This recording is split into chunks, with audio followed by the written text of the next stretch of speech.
Bismillahirrahmanirrahim. Assalamualaikum warahmatullahi wabarakatuh. Alhamdulillahirabbil alamin wa bihi nasta'in ala umuri dunya waddin. Wassalatu wassalamu ala asyrafil anbiya'i wal mursalin sayyidina Muhammadin wa ala alihi wa sahbihi ajma'in. Amma ba'du. Pertama-tama dan yang paling utama, marilah kita panjatkan puja dan puji syukur kita kehadirat Allah yang Maha Esa. Karena dengan nikmatnya yang telah memberikan iman lahir dan batin, serta kekuatan sehat walafiat kepada kita semua. Hingga pada kesempatan kali ini, kita dapat berdiskusi meskipun secara virtual.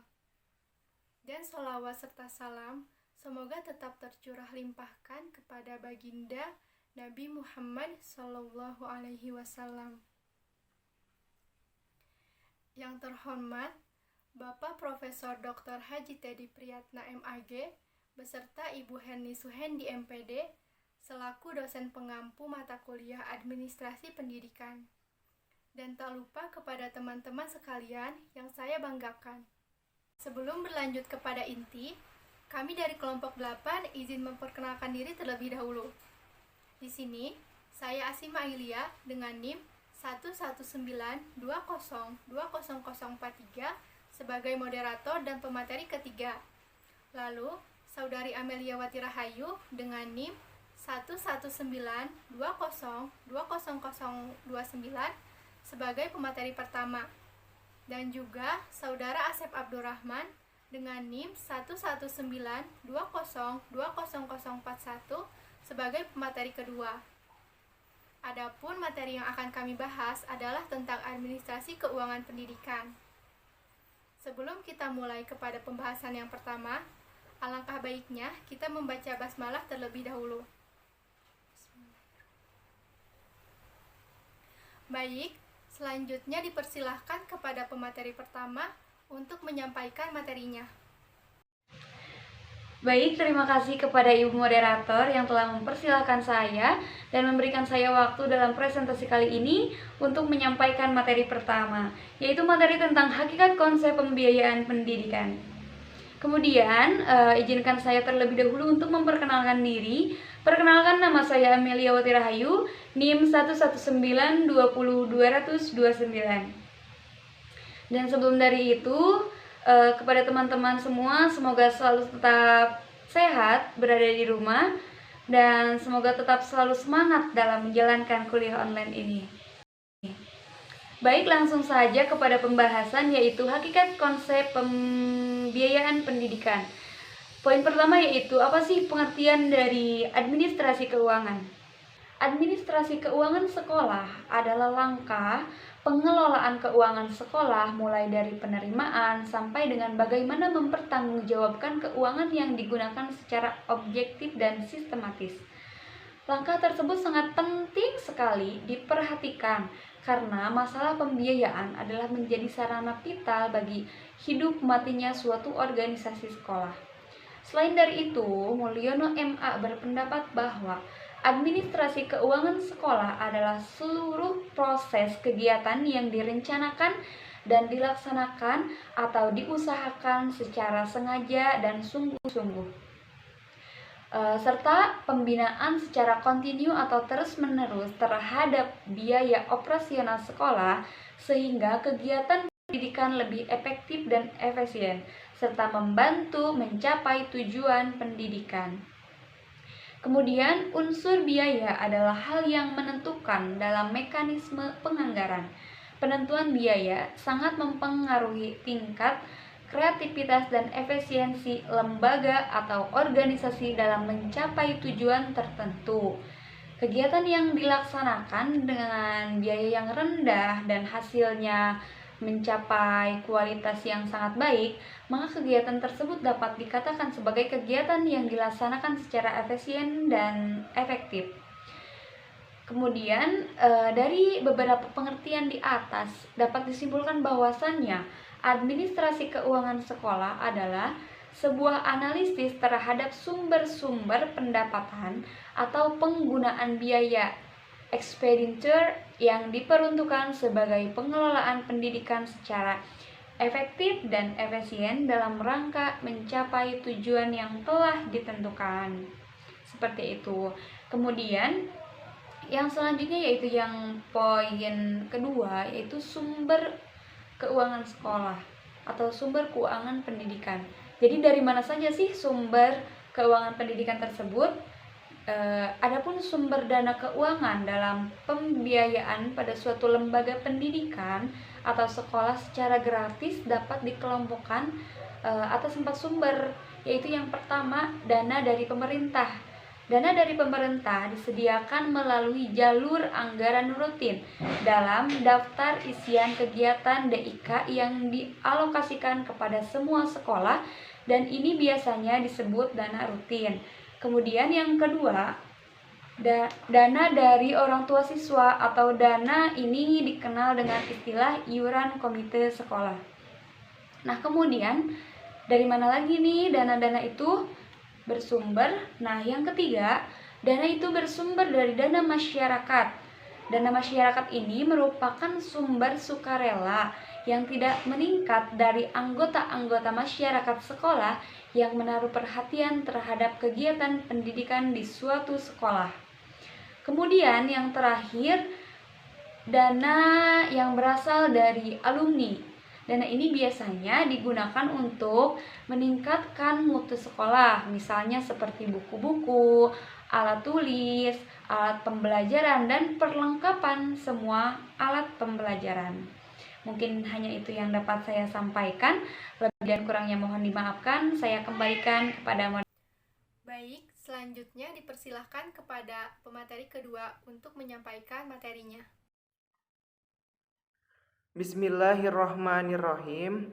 Baik, terima kasih kepada Ibu Moderator yang telah mempersilahkan kepada saya untuk menyampaikan materi yang selanjutnya. Tapi sebelumnya perkenalkan, nama saya Asep Abdurrahman, NIM 11920200041. Di sini saya akan menyampaikan materi yang berkaitan tentang jenis pembiayaan pendidikan. Beberapa jenis pembiayaan pendidikan yang dikaji dalam makalah ini adalah sebagai berikut. Biaya langsung atau direct cost diartikan sebagai pengeluaran uang yang secara langsung membiayai penyelenggaraan pendidikan, pengajaran, penelitian, dan pengabdian kepada masyarakat. Biaya langsung juga diartikan sebagai biaya yang secara langsung menyentuh aspek dan proses pendidikan. Sebagai contoh, biaya untuk gaji guru dan pengadaan fasilitas belajar mengajar. Biaya-biaya yang dikeluarkan untuk keperluan pelaksanaan pengajaran dan kegiatan belajar peserta didik berupa pembelian alat-alat pelajaran, sarana belajar, biaya transportasi, dan gaji guru. Baik yang dikeluarkan oleh pemerintah, orang tua, maupun peserta didik sendiri. Berikut ini jenis-jenis biaya merupakan bagian dari biaya langsung atau direct cost, yaitu biaya rutin atau recurrent cost. Biaya rutin atau recurrent cost merupakan biaya yang digunakan untuk membiayai kegiatan operasional pendidikan selama 1 tahun anggaran. Biaya ini digunakan untuk menunjang pelaksanaan program pengajaran, pembayaran gaji guru dan personil sekolah, administrasi kantor, pemeliharaan dan perawatan sarana dan prasarana. Gapar berpendapat bahwa biaya rutin dihitung berdasarkan per student enroll. Menurutnya, biaya rutin dipengaruhi oleh 3 faktor utama, yaitu 1. Rata-rata gaji guru per tahun, yang kedua rasio guru, murid dan proporsi gaji guru terhadap keseluruhan biaya rutin, dan 3. Biaya pembangunan atau capital cost, merupakan biaya yang digunakan untuk pembelian tanah, pembangunan ruang kelas, perpustakaan, lapangan olahraga, konstruksi bangunan, pengadaan perlengkapan mobile air, biaya penggantian dan perbaikan. Lebih lanjut, Ghaffar menyatakan bahwa biaya pembangunan dihitung atas dasar per student place. Menurutnya, dalam menghitung biaya pembangunan ada beberapa faktor yang harus dipertimbangkan, yaitu pertama, tempat yang menyenangkan untuk murid belajar, biaya lokasi untuk tapak atau shade, dan biaya perabot dan peralatan. Yang kedua, jenis pembiayaan pendidikan tidak langsung atau indirect cost dapat dimaknai sebagai biaya yang umumnya meliputi hilangnya pendapatan peserta didik karena sedang mengikuti pendidikan atau learning foregone by student. Bebasnya beban pajak karena sifat sekolah yang tidak mencari laba atau cost of tax exemption, bebasnya sewa perangkat sekolah yang tidak dipakai secara langsung dalam proses pendidikan, serta penyusutan sebagai cermin pemakaian perangkat sekolah yang sudah lama dipergunakan.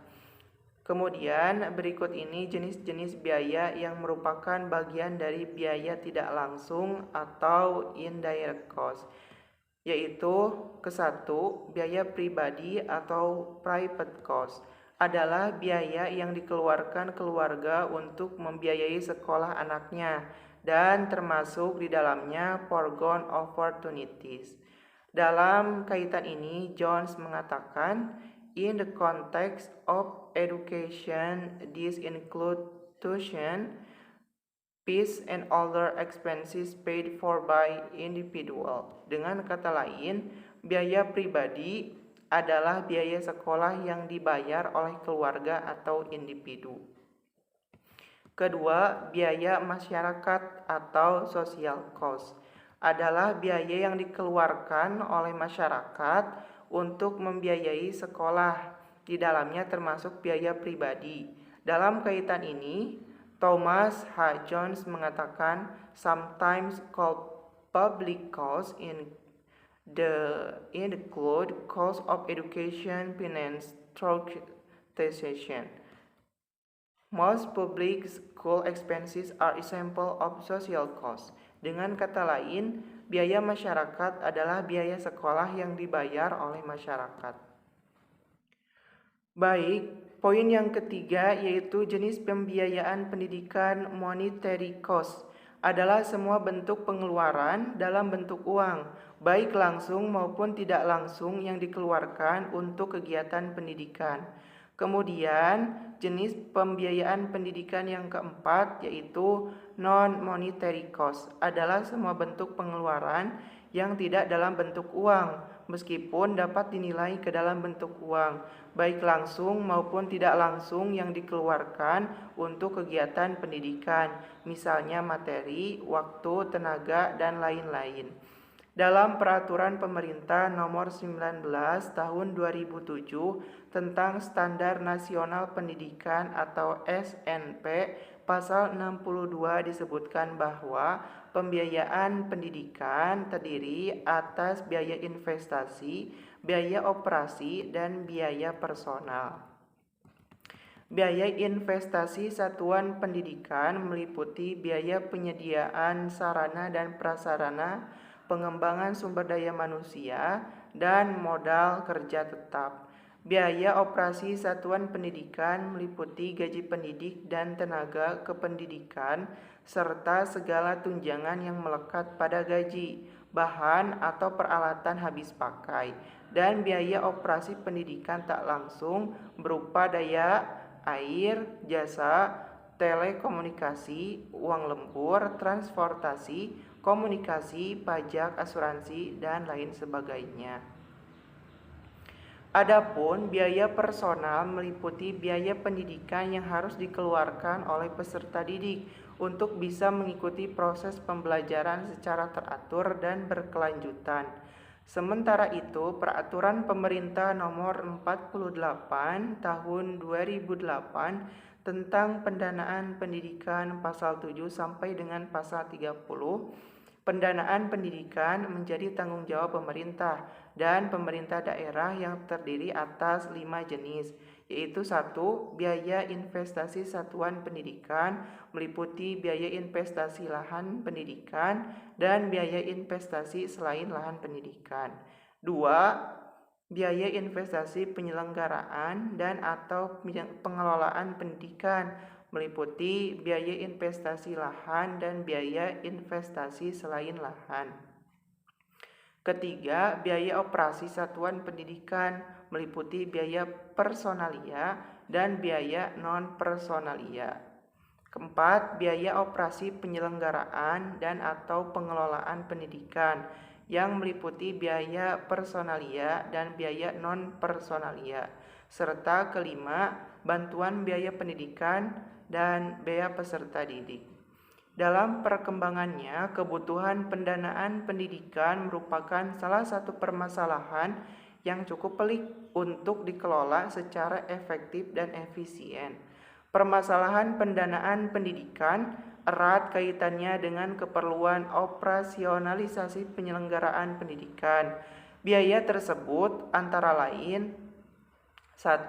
Biaya operasional pendidik dan tenaga kependidikan yang termasuk gaji dan honor, insentif, tunjangan. Kedua, proses pembelajaran dan penilaian. Ketiga, pengadaan, perawatan, dan perbaikan atau perawatan sarana prasarana pendidikan. Dan yang terakhir atau keempat, manajemen. Fungsi pembiayaan tidak dapat terpisahkan dengan Standar Nasional Pendidikan atau SNP. Oleh karena itu, pembiayaan menjadi masalah sentral dalam pengelolaan penyelenggaraan pendidikan yang harus disikapi dan dicarikan berbagai alternatif solusinya.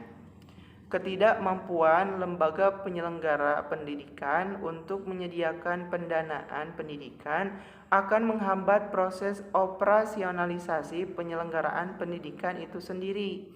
Namun demikian, bukan jaminan manakala tersedia biaya pendidikan yang memadai akan menjamin penyelenggaraan pendidikan berhasil lebih baik. Dalam memahami permasalahan pembiayaan pendidikan di Indonesia, perlu memahami permasalahan apa saja yang timbul serta alternatif penyelesaiannya. Mungkin penyampaian materi tentang jenis pembiayaan pendidikan telah selesai saya sampaikan. Mohon maaf apabila terdapat beberapa kesalahan dalam penyampaian saya. Selanjutnya, saya serahkan kembali kepada Ibu Moderator. Terima kasih.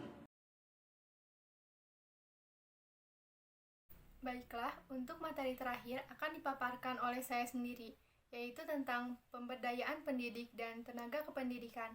Proses administrasi keuangan yang pertama, perencanaan RPS RKAS. Perencanaan sekolah adalah suatu proses untuk menentukan tindakan untuk menentukan masa depan sekolah yang tepat melalui urutan pemilihan dengan memperhitungkan sumber daya yang tersedia. RPS adalah gambaran tentang kegiatan sekolah di masa depan dalam rangka untuk mencapai tujuan sekolah yang telah ditetapkan. Rancangan pengembangan sekolah atau RPS merupakan salah satu wujud dari manajemen sekolah yang sangat penting yang harus dimiliki sekolah sebagai panduan dalam menyelenggarakan pendidikan sekolah baik dalam jangka panjang, menengah, maupun jangka pendek. RPS disusun untuk yang pertama, menjamin agar perubahan atau tujuan sekolah yang ditetapkan dapat dicapai dengan tingkat kepastian yang tinggi dan resiko yang kecil. Yang kedua, mendukung koordinasi antar pelaku sekolah. Yang ketiga, menjamin terciptanya integritas, sinkronisasi, dan sinergi baik antar pelaku sekolah, antar sekolah, dan dinas pendidikan kabupaten atau kota, dan antar waktu. Rencana pengembangan sekolah atau RPS merupakan fungsi yang amat penting yang harus ada pada setiap sekolah untuk dijadikan suatu pedoman sekolah, baik jangka panjang maupun jangka menengah dan jangka pendek. RPS ini bertujuan untuk mencapai suatu pendidikan dengan mengurangi resiko sekecil-kecilnya dan mempermudah kegiatan untuk masa depan. Menurut Depdiknas, Ada beberapa tahapan yang harus ada pada penyusunan rencana pengembangan sekolah. Sebagai berikut, harus menyesuaikan dengan lingkungan yang berada di sekolah, dapat menjangkau situasi pendidikan, pendidikan berguna untuk masa depan, menganalisis kesenjangan butir 2 dan 3, menyiapkan perencanaan, mengurus kegiatan yang dilakukan pada masa tahunan, melaksanakan kegiatan pada butir G, mengawasi agar berjalan lancar. Adapun tujuan dari penyusunan RPS sebagai berikut. Yang pertama, program dalam sekolah transparan. Yang kedua, merencanakan kegiatan sekolah yang akan datang. Yang ketiga, agar terwujud suatu perencanaan dan menjamin keterkaitan dan konsistensi antar perencanaan yang bersatu dalam proses pendanaan. Yang keempat, semua kegiatan harus optimal dalam pendanaan maupun kontrol. Yang kelima, bekerja sama dengan baik dengan masyarakat maupun sekolah untuk saling melakukan kontrol. Yang keenam, bekerja sama dengan warga sekolah dan masyarakat dalam hal finansial. Yang ketujuh, menggunakan sumber dana dengan jelas tanpa harus merugikan. Rencana Anggaran Pendapatan dan Belanja Sekolah atau RAPBS pada dasarnya memuat tentang berbagai program dan kegiatan yang akan dilaksanakan sekolah selama satu kegiatan yang akan dilaksanakan sekolah. Keuangan untuk membiayai program tersebut selama 1 tahun anggaran. Penyusunan RAPBS dapat menempuh beberapa langkah, yaitu sebagai berikut. Yang pertama, penetapan tujuan merupakan suatu keharusan dalam penyusunan anggaran yang efektif. Yang kedua, penjabaran tujuan ke dalam program pendidikan. Yang ketiga, penentuan sumber daya manusia dan material yang berimplementasikan program-program pendidikan yang ditetapkan. Adapun pengeluaran biaya sekolah meliputi aspek sebagai berikut, yaitu pengawasan umum, pengajaran, pelayanan bantuan, pemeliharaan gedung, operasi, dan pengeluaran tetap dan jasa hutang. Adapun RKAS merupakan rencana biaya dan pendanaan program kegiatan secara rinci untuk 1 tahun anggaran. RKAS adalah dokumen anggaran sekolah resmi yang disetujui kepala sekolah serta disahkan Dinas Pendidikan setempat atau sekolah negeri atau penyelenggaraan pendidikan yayasan sekolah swasta. Masa RKAS berlaku untuk 1 tahun ajaran, terbagi atas pendapatan belanja. Pendanaan yang dicantumkan dalam RKAS hanya mencakup pengeluaran dalam bentuk uang yang akan diterima sekolah dan yang akan dikelola oleh sekolah. RKAS harus disetujui dalam rapat Dewan Pendidik setelah memperhatikan pertimbangan dari komit sekolah dan disahkan oleh Dinas Pendidikan Kabupaten atau Kota untuk sekolah negeri atau yayasan untuk sekolah swasta. Secara rinci diatur dalam Peraturan Mendiknas Nomor 19 Tahun 2017 tentang standar pengelolaan pendidikan oleh satuan pendidikan dasar dan menengah.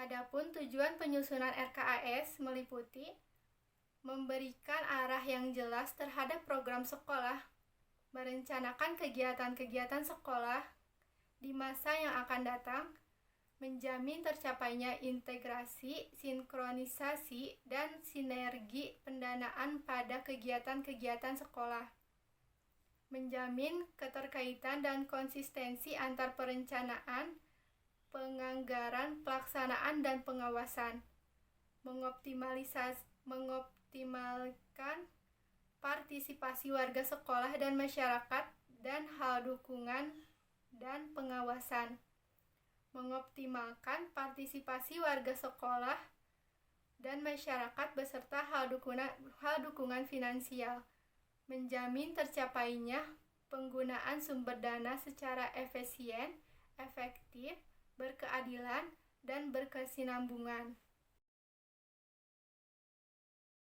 Kedua, pelaksanaan penggunaan pencatatan dana. Departemen Dalam Negeri dan Departemen Pendidikan dan Kebudayaan tahun 1996 menyatakan bahwa dalam administrasi keuangan harus ada pemisahan tugas dan fungsi otorisator, ordonator, dan pembendaharaan. Otorisator adalah pejabat yang diberi wewenang untuk mengambil tindakan yang mengakibatkan terjadinya penerimaan atau pengeluaran keuangan. Ordonator adalah pejabat yang berwenang yang melakukan pengujian dan memerintahkan pembayaran atas segala tindakan yang dilakukan berdasarkan otorisasi yang telah ditetapkan.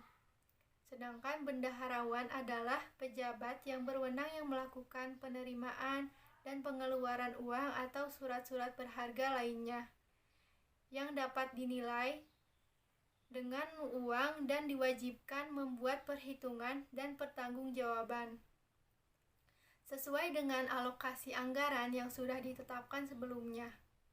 Oleh karena itu, pengaturan penggunaan dan pembukuan keuangan tidak dapat dilakukan oleh sembarang orang dan semuanya harus melalui proses dan prosedur yang berlaku dan yang berasal dari usaha mandiri sekolah dilakukan lainnya.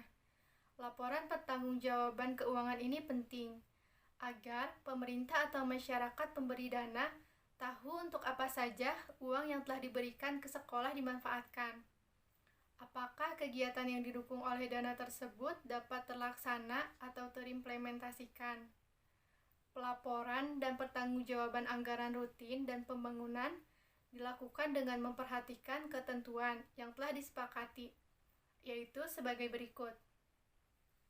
Yang pertama, selambat-lambatnya tanggal 10 setiap bulan, bendaharawan mengirim surat pertanggungjawaban kepada wali kota atau bupati melalui bagian keuangan sekretaris daerah. Yang kedua, apabila tanggal 10 bulan berikutnya SPJ belum diterima oleh bagian keuangan sekretaris daerah, maka tanggal 11 dikirimkan surat peringatan pertama. Yang ketiga, apabila dengan tanggal 20 bulan berikutnya SPJ belum dikirimkan juga ke bagian keuangan sekretaris daerah, maka dibuatkan surat peringatan kedua. Yang keempat, kelengkapan lampiran SPJ. Dan yang kelima, bukti pendukung atau lampiran SPJ. Alhamdulillah, materi demi materi telah kami sampaikan. Tak lupa, kami berterima kasih kepada teman-teman yang telah menyimak video presentasi kami. Sekian, kurang lebihnya mohon maaf. Akhirul kalam. Wassalamualaikum warahmatullahi wabarakatuh.